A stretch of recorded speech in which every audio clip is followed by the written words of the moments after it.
Mga guys, no, ang kanyang handle grip ay ibang-iba po dun sa nauna kong video, no. Ang handle grip nito mga guys ay made by Saba. Makikita nyo po, leatherette na siya, no. Yan, leatherette siya. Then meron din siyang tornilyo dito, no. So 3mm po ang gagamitin diyan. So hindi po 'to basta-basta iikot kasi naka clamp type po siya ang gamit niya. Ang brakes po niya ay same lang po. Tektro din po siya, no. Tektro mineral oil. So napakaganda nito mga guys, Tektro. Yan, isa sa mga pinagkakatiwalaan ng Merida at Giant, tulad nga na sinabi ko sa unang video mga guys, yung unang video ko na Saba. Naman tayo sa kanyang shifter. Ang kanyang shifter ay Shimano Diore, no? Shimano Diore 3x10 mga guys, no? Diore po yan mga guys, no? Yan, so Shimano Diore po siya mga guys, no? 3x10. Yan, so napakaganda po niyan. Titignan natin yung iba pang specs kung majority ang Diore na Shimano po. Yan, so dito naman tayo sa kanyang handlebar. Ang kanyang handlebar ay made by Nike. Yan, made by Nike siya mga guys. Aluminum handlebar, 730mm or 73 cm siya mga guys, no? Yan, made by Nike. So same lang din po ang kanyang stem mga guys, no? Made by Nike din po, no? Naka-negative stem po siya mga guys. 70mm po yung haba yan. Aluminum stem na rin po siya. Yan, made by Nike siya, no? Then ang kanyang headset, yan.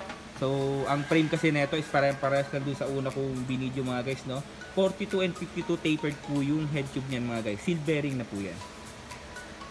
Yan, so dito naman tayo sa kanyang saddle mga guys, no? Napakakapit nito mga guys. Unbrand to siya mga guys, no? Yung aerodynamic din naman niya medyo maganda rin. So napakalambot po siya, no? So maganda po sa malayo ang biyahe. Dahil hindi po basta-basta dumudulas yung pag-upo niyo dito mga guys, no? Same lang dito sa naunang deck na inano ko mga guys, no? Unbrand po siya. Yan. Ang kanyang seat post ay made by Nike. 31.6 po yung sukat niyan mga guys, no? Aluminum seat post po siya. Ang kanyang pedal mga guys, ito hindi ko na kasi nakatali, no?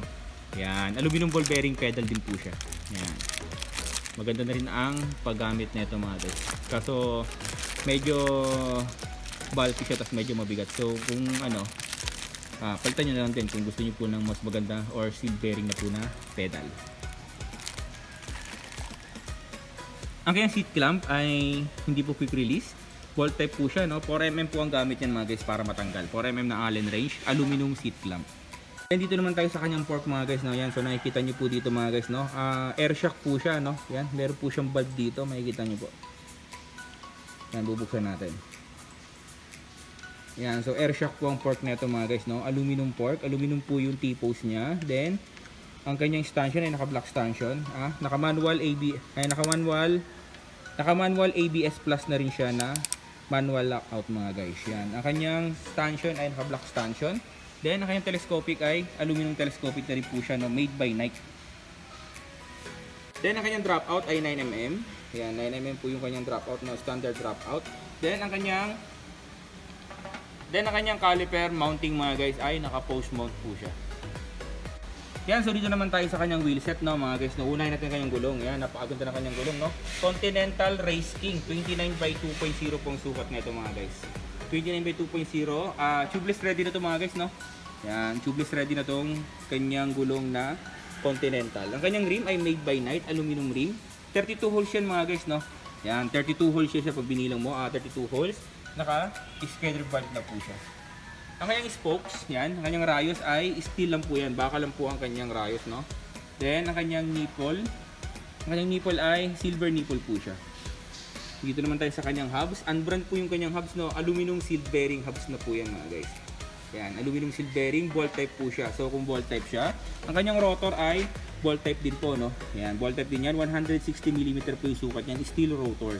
Then, ang caliper niya, yan, makikita niyo po ang kanyang caliper, no? Made by Tektro. Yan, Tektro po yung kanyang caliper. So dito naman tayo sa kanyang crankset, gearset o tinatawag nilang drivetrain mga guys, no. Yan, ang kanyang crank ay made by ProWheel. Yan, ProWheel Solo. Yan, Solo po yung kanyang ano, no. Naka-hollow tech siya mga guys, no. 3x, aluminum na po yung kanyang crank arm. Yan, aluminum na kanyang crank arm. Ang kanyang bottom bracket ay press fit po siya, no. Yan, same po sa aking binlog nung una. Aking unang video, no, yung deck din na Saba mga guys, no. Yan, so iba lang ang kulay nito. So parehas lang po ang geometry, parehas lang po yung itsura nito mga guys. Yan, carbon frame. Yan, makikita niyo po, press fit po siya. Naman tayo sa kanyang FD. Ang kanyang FD ay made by Shimano Diore. Yan, Shimano Diore. Yan, makikita niyo po ito, Shimano Diore siya na naka high band. Naka front pull siya mga guys, no. Yan, sa una kong tinuro nung una kong video mga guys na pwede siyang padaanan. Ayan, yan na po siya. Front pull po ang kanyang FD mga guys. Ito po yung kanyang kable. Pero nakaabang pa rin naman yung pang up pull mga guys. Pwede mo rin gamitin kung sakaling hindi ito yung type mo na FD mga guys. Ang kanyang kadena ay silver and black. Yan, silver and black ang kulay na ito mga guys. No, made by KMC, 9 speed po yan. Yan, made by KMC, 9 speed po yan. No? Dito naman tayo sa kanyang RD. Ang kanyang RD ay Shimano Diore. Yan, Shimano Diore 10 speed yan mga guys, no. Shimano Diore, halos naka-majority Diore na to mga guys. Yan. Majority Shimano Diore. Ang kanyang Diore na RD ay meron pong clutch dito, no. Yan, so pwede mong ilak pag nagti-trail ka para hindi masyadong mapagaspas po yung kadena. Yan, so mga guys, ang kanyang cogs ay made by Sugek. Sugek brand po siya, no. Ang teeth niya mga guys, sa pinaka high speed niya is 11 speed. Ang low speed naman niya ay 36 teeth naman po siya mga guys, no?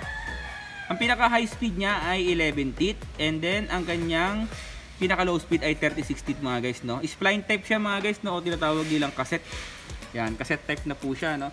Then, same lang po sa harapan, ang kanyang hubs. Ang kanyang hubs ay aluminum seal bearing na po yan. Seal bearing aluminum hubs na siya mga guys, no? Ang rotor niya, same lang po sa harapan na 160 mm, no?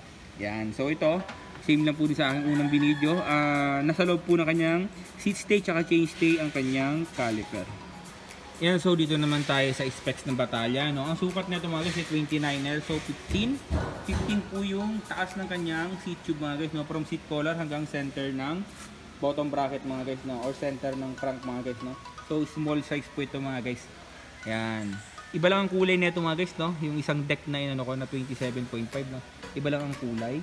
So, ang specs ng frame, yun nga, ang itsura nito is para siyang, ang itsura nito ay para siyang Mountain Peak na Explore. Yan, ganito po yung disenyo nito, parang parehas na parehas po talaga yung kanyang head tube. Then, dito rin po sa ibabaw. Ito naman medyo malapad lang din konti. Medyo nagkaiba lang ng konti yung hulma pagdating doon sa seat stay, tsaka chain stay mga guys. Yan, so hindi ko rin masasabi kung anong klaseng carbon to, kung T600, 700 or 1000 po mga guys, no? Kasi wala pong naka-indicate dito. Yan, so basta pure carbon siya mga guys. Full carbon. Ang pinagkaiba lang nito sa deck na Altus, yun nga, Altus group set na deck, 9 speed. Yun nga, yung speed lang niya. Tsaka yung port na, ito kasi air shock to mga guys. Yan, air shock to. Ang timbang neto mga guys, no? Yan, ang timbang neto dahil 29er. Same lang po din sa 27.5 na timbang kasi nga medyo gumaan kasi naka-Diore group set. 12.5 kg siya mga guys. Yan, 12.5 kg. And so ang price po nito, yan, so ang price nito mga guys is 43,900 mga guys, no? 29er. Ang 27.5 neto is 43,000. So 900 po yung difference ng 29 tsaka 27.5 mga guys. So tapos na po ang ating video. Maraming salamat po. Sa mga nag-subscribe sa akin, maraming salamat. Yan. Sa mga nanonood na hindi pa nag-subscribe, pa-subscribe naman yan para tuloy-tuloy ang ating pag-video. Makikita nyo rin po yung iba't ibang bike na aking bibidyohan mga guys. So maraming salamat po. Thank you.